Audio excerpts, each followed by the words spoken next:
İkinci variant.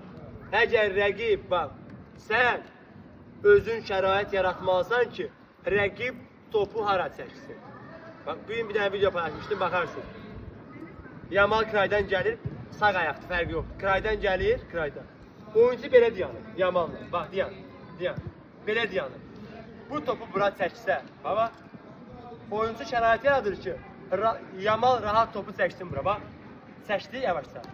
Mən dönənə qədər və yaxud belə dönənə qədər vaxt, saniyə, top qapıdadır. Belə çəkir, vurur qapıya, qol olur.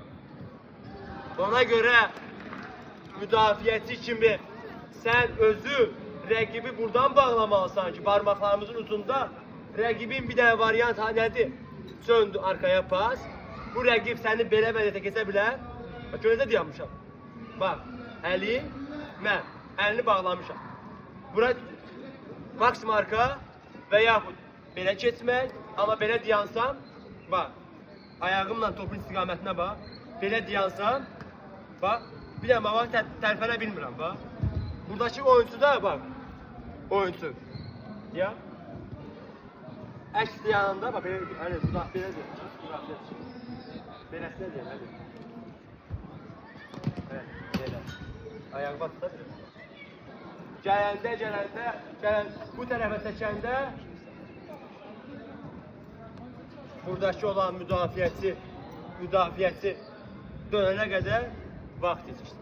Ona görə hər zaman ağıllı müdafiə olunmaq üçün rəqiblə bu saxa topu, rəqibin bu ayağını bağlayırsan, rəqibə şərait yaratdırsan hara?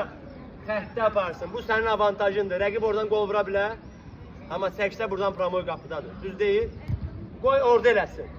Problem yoxdur. Oradan birə-bir keçmək şansı 50-nin 50-yədir. Və yaxud 60-ın 40-adır, top ondadır ona görə.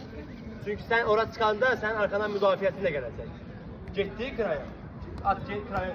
Qaldı burada. Burada qol olmaq şansı var. Amma orada var.